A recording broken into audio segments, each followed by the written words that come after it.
السلام عليكم الاصدقاء والحباب، كيف راكم؟ كلشي مزيان؟ كنتمنى انكم تكونوا بخير وعلى خير. عواشركم مبروكه ورمضان مبارك سعيد، والله يدخل عليكم بالصحه والسلامه والهنا ان شاء الله. الفيديو ديال اليوم ان شاء الله غيكون في مدينه الحاجب. مدينه الحاجب اللي صراحه اجمل، يعني من بين اجمل المدن اللي كاينه في الاطلس. الجو كما كتشوفوا اليوم هنايا جينا لقينا شويه ديال الضبابه. الجو صراحه صافي وزوين، ما غير شويه ديال الضبابه وصافي. كما كتشوفوا الاجواء، المدينه ديال الحاجب كنت جيت لها هذه سنين، ولكن من بعد ما شفت فيديوهات في اليوتيوب وعاودوا لي الناس عليها، قررت انني نجي ندير زياره وحده اخرى. وكنظن انه تبدلوا بزاف ديال الحوايج هنا في المدينه. كما كتشوفوا مورايا واحد البركه ديال المياه في واحد الحديقه زوينه، واحد المتنزه اللي صراحه يستاهل انكم تكونوا فيه. على بركه الله، خليكم معايا في الفيديو باش تشوفوا بزاف ديال التفاصيل هنا في هذه المدينه اللي جميله بزاف. واللي بطبيعه الحال يبغي يجي من مدينه فاس، راه المسافه تقريبا 60 كيلومتر. والمدينه كما كتعرفوا راه تبدلات بزاف وتغيرات. انا تصدمت فاش شفت الفيديوهات، داكشي علاش قررت انني نجي هنايا. وصراحه ما ندمتش، حيت المدينه ولات زوينه بزاف، تبدلوا فيها بزاف ديال الحوايج، زادوا فيها الحدائق. وراكم هانتوما كتشوفوا.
انا متاكد غندوزو احسن 24 ساعه هنايا في مدينه الحاجب.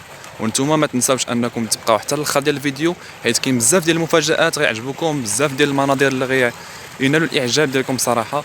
وما تنساوش انكم ديروا ابوني للقناه وتشتركوا، لانه هذا الشيء كيحفزني انني ندير فيديوهات اكثر.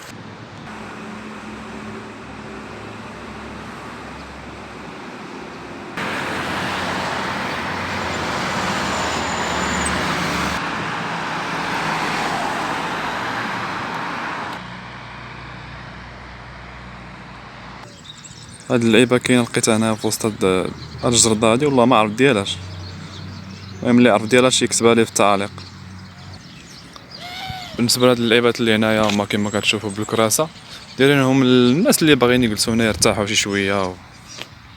بالنسبه لهاد الحديقه اللي غندخل لها دابا ان شاء الله، هي كما كتشوف ناري. ما يمكنش، هاد الحديقه صراحه زوينه بزاف.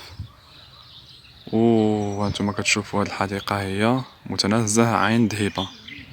غندخلوا نوريكم بزاف ديال الحوايج كاين لداخل.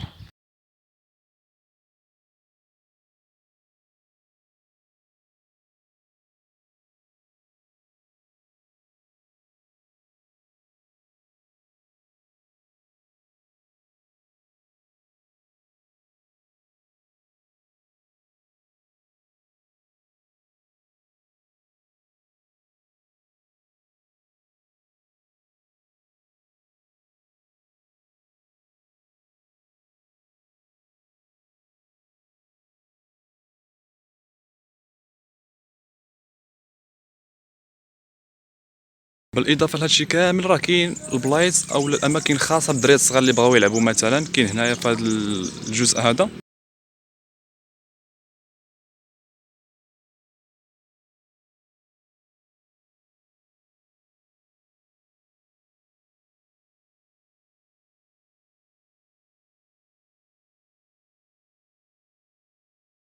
بالنسبه للاسم ديال هذا المتنزه فهو عين دهيبه، والمعروف بزاف هنا في مدينه الحاج، واللي يلاه يعني داروا بزاف ديال التعديلات عليه، ولا تبارك الله بحال هكا كما كتشوفوا هنا راه كاين البط. هنايا في هذه البلاصه راه كاين البط والماء بزاف.